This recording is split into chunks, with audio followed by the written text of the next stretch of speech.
اب دن میں شخص سواری کرنے والے تھے.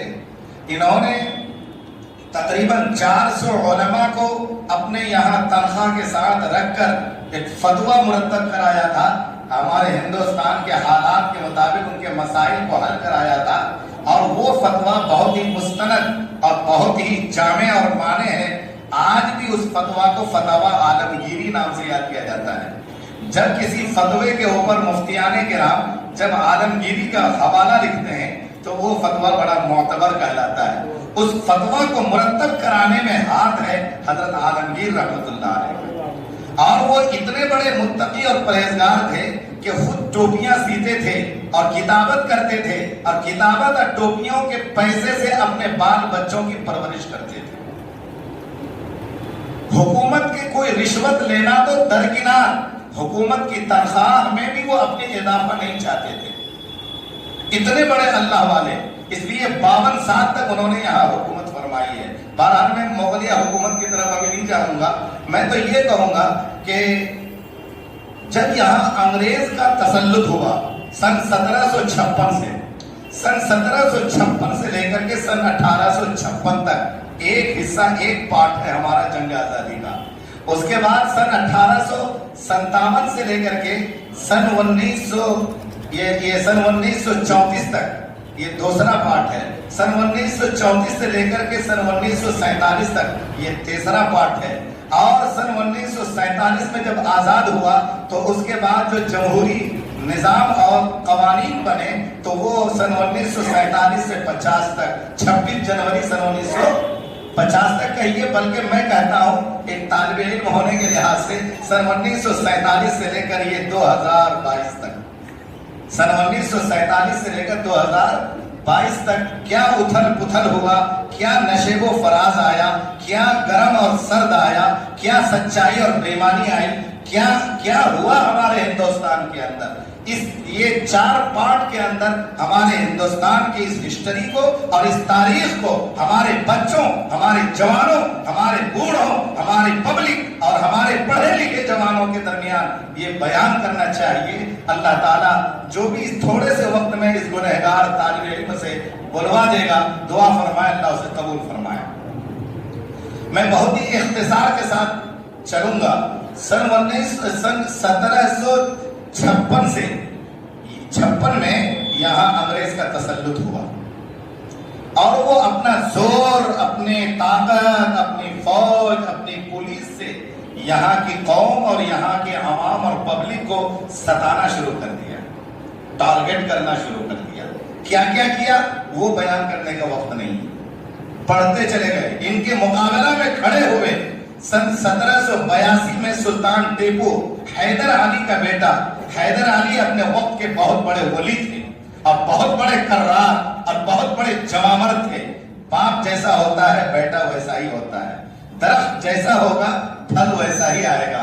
حیدر علی اپنے وقت میں واقعہ حیدر کرار تھے ہمارے ہندوستان کے اندر. انہوں نے اپنا ایک اکلوتا بیٹا یہ ٹیپو سلطان کی جو پرورش کی، بہت ہی جوامر. ان کے بارے میں مشہور ہے کہ میسور کے جنگل میں انہوں نے ایک شیر کا مقابلہ کیا تو شیر کے دونوں جبڑے کو پکڑ کر شیر کو پھاڑ دیا. اکیلا وہ ایسا جنرل تھا، اکیلا وہ ایسا شخصوار تھا اور بہادر تھا کہ شیر جیسے جنگل کے بادشاہ کو اکیلے لڑ کر ان کو ہزیمت دے دی اور ان کو شکست دے دی. یہ ہے ٹیپو سلطان. ٹیپو سلطان رحمت اللہ علیہ کی تصویر کو لوگ یعنی فاسقانہ انداز میں پیش کرتے ہیں. یہ بالکل غداری ہے ان کے ساتھ، یہ غدر ہے ان کے ساتھ. وہ اللہ کے بہت بڑے ولی تھے، وہ پگڑی لگاتے تھے، بڑی داڑھی تھی ان کی، رات کو روتے تھے، تہجد پڑھتے تھے، ذکر کرتے تھے. بڑے بڑے اولیاء سے ان کی نسبت اور بیعت تھی ان کی. اور وہ ایسی نہیں جو اللہ سے ڈرتے ہیں، وہ دنیا کی طاقتوں سے نہیں ڈرتے ہیں. اسی وجہ سے وہی جو جوامردی ان کے حیدر علی کی طرف سے ان کو ملی تھی، اسی جوامردی کے ساتھ ہندوستان کے اندر تقریباً سن 1782 سے سن 1799 تک انہوں نے مکمل 17 سال یا 18 سال تک حکومت کی اور بہت ہی روب اور دبدبہ والی حکومت فرمائی. سن 1799 میں کچھ اپنے ہی لوگوں کی غداری کی وجہ سے. اس کا نام ہے بہت بڑا غدار، اس قوم کا بہت بڑا غدار اور نافرمان، اور اس قوم کا منافق، رئیس المنافق کہیے میر صادق.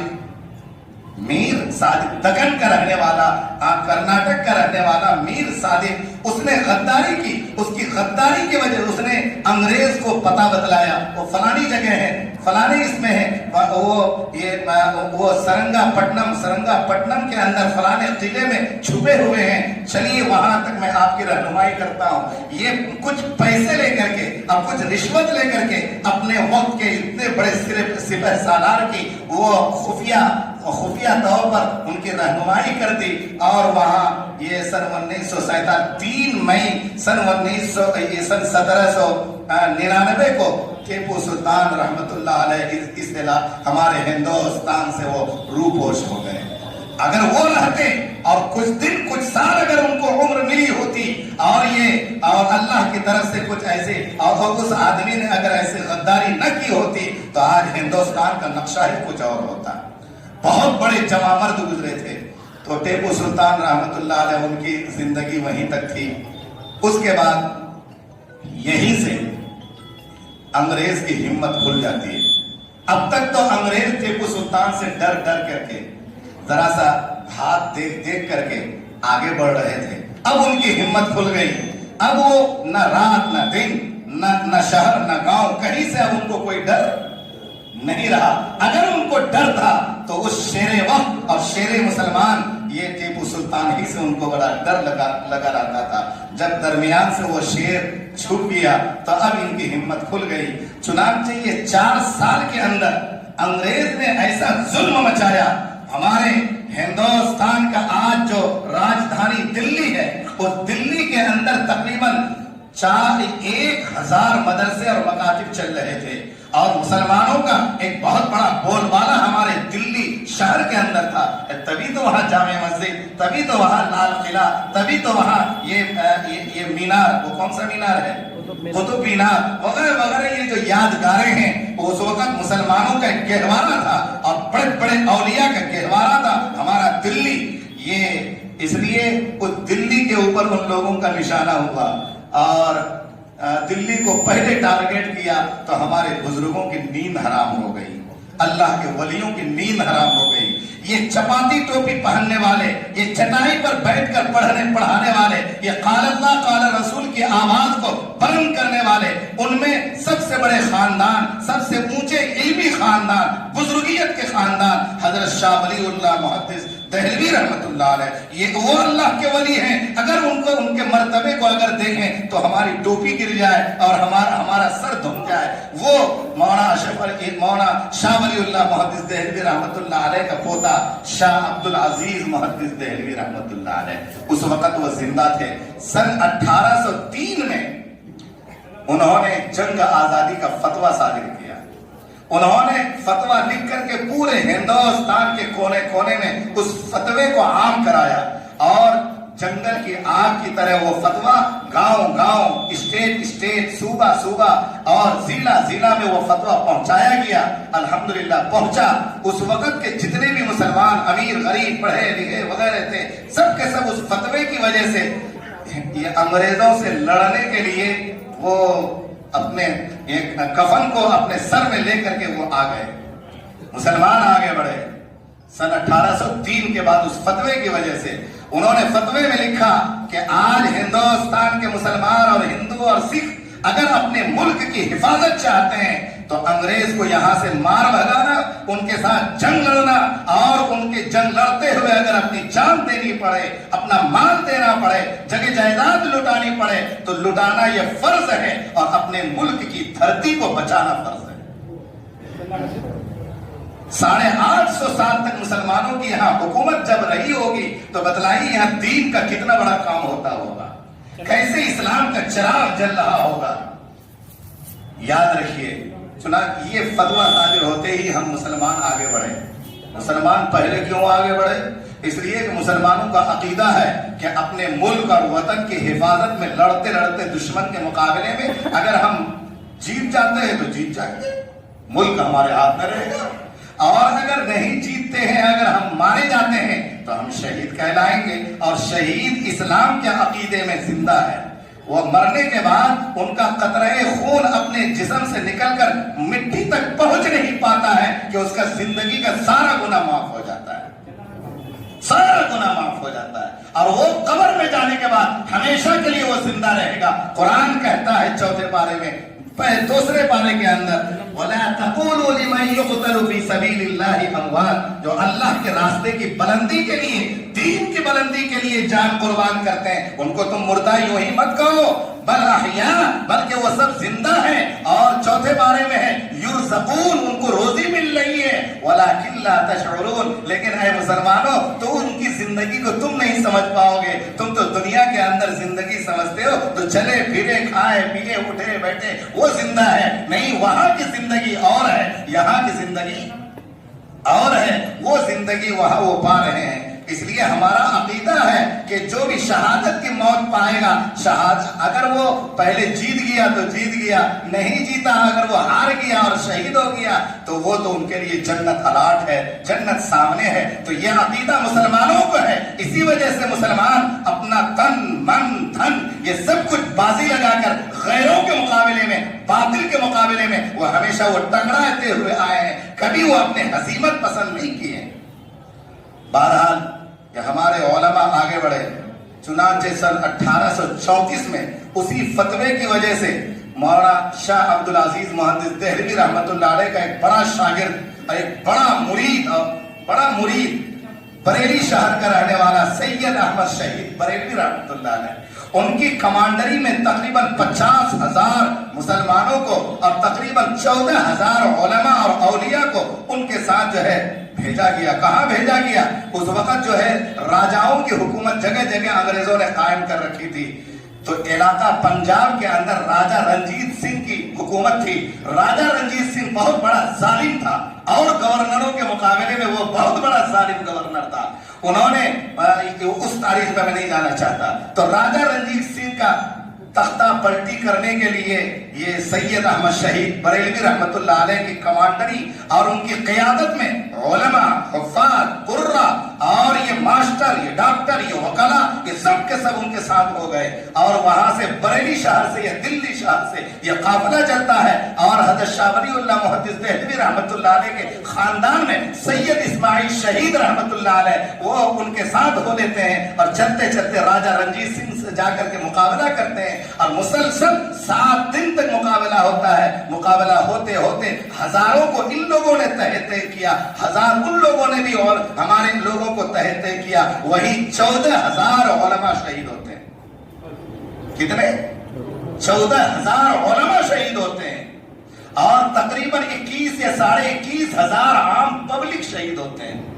لیکن یہی ہم مسلمان یہ پیچھے نہیں ہٹے. سید احمد شہید وہیں شہید ہو گئے، اسماعیل شہید وہیں شہید ہو گئے. وہ کس طرح ہوئے، کیا ہوا، میں اس تاریخ میں نہیں جانا چاہتا. آگے بڑھیں. وہاں تو دکھنے میں مسلمان ہزیمت کھا گئے، شکست کھا گئے، لیکن اندر اندر مسلمان کامیابی کی طرف جا رہے ہیں اور انگریز پسپائی کی طرف جا رہے ہیں. یہ اندر کا فیصلہ ہے اللہ کا. جب کوئی کامیابی پانی ہوتی ہے تو ذرا قربانی دینی پڑے گی. چنانچہ مسلمان وہاں سے پیچھے نہیں ہٹے، آگے بڑھے. آگے بڑھتے بڑھتے سن 1857 میں شاملی کے میدان میں دیوبند سے 35 کلومیٹر کے فاصلے پر ایک علاقہ ہے شاملی، تھانہ بھون سے ذرا سا قریب. وہاں ایک میدان ہے، اس میدان میں میدان کارزار ہوا. اس میں دارالعلوم دیوبند کے فاؤنڈر اور اس کے پہلے محتمین، پہلے ذمہ دار مولانا قاسم نانوتوی رحمۃ اللہ علیہ، حاجی عبد القدوس رحمۃ اللہ علیہ دیوبندی، حاجی عابد حسین دیوبندی رحمۃ اللہ علیہ، مولانا رشید احمد گنگوہی رحمۃ اللہ علیہ، یہ چوٹی کے علماء، چوٹی کے اولیاء، یہ سب کے سب اپنے کمانڈری میں جمع ہوتے ہیں. اور وہاں تقریباً 1 لاکھ کے قریب اپنے مسلمانوں کی تعداد وہاں جمع ہوتی ہے. اور ادھر انگریز کی فوج پورے کر و فر کے ساتھ، پورے یہ ٹینک اور پورے بندوق وغیرہ سارے اسلحے کے ساتھ، اور ادھر سے ایمانی طاقت کے ساتھ. جس کے پاس جیسا ہوا وہ اپنا سامان اسلحہ لے کر کے پہنچ گئے.